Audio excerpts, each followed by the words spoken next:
साईराम मित्रांनो, आज दुसरा दिवस आहे शिर्डीच्या पालखीचा आणि पार्टीचे 6 वाजलेले आहेत आणि आम्ही चालत आहोत। सहकारी मित्र पण आहेत। ओम साईराम। आपण व्लॉगमध्ये कंटिन्यू राहा। 7 दिवसाचे 7 व्लॉग येणार आहेत आणि आपण मध्ये मध्ये थोडासा मोबाईलचा इश्यू होतो, त्याच्यामुळे जास्त काही व्लॉग करू शकत नाही।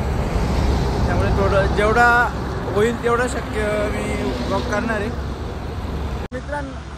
मित्रांनो थोडासा प्रकाश आलेला आहे आणि थोडासा चांगला पण वाटतंय। बघू शकता व्ह्यू किती चांगला आहे।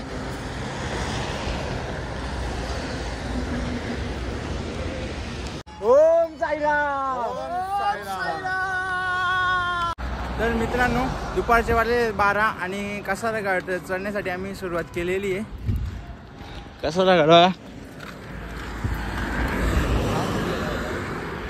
तर मित्रांनो, आता आपण कसारा घाटाच्या मध्ये पोहोचलेलो आहे आणि थोड्याच वेळानंतर आपण कसारा घाट चढू।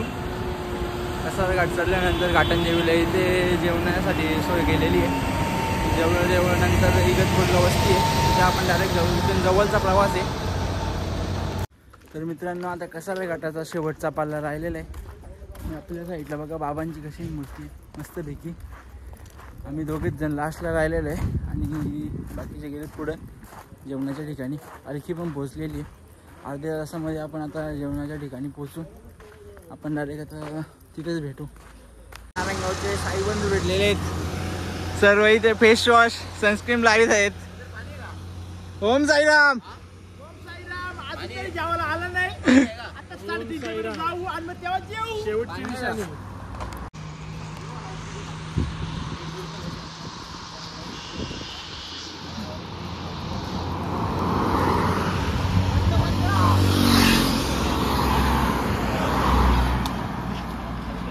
मित्रांनो, कसारा घाट चढून झालेला आहे आणि आपले साईराम सर्व पुढे चालत आहेत।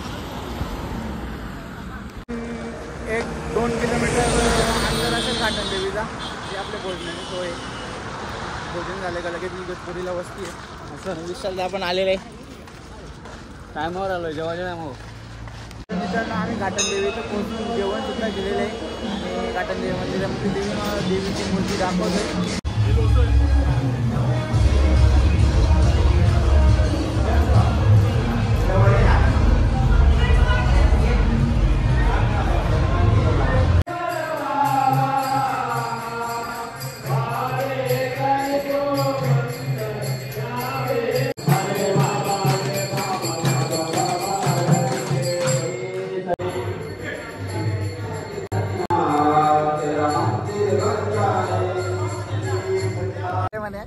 तर मित्रांनो, आमचं जेवण झालेलं आहे आणि आता आम्ही थोडासा फेरफटका मारतो आणि मग झोपायला जाऊ।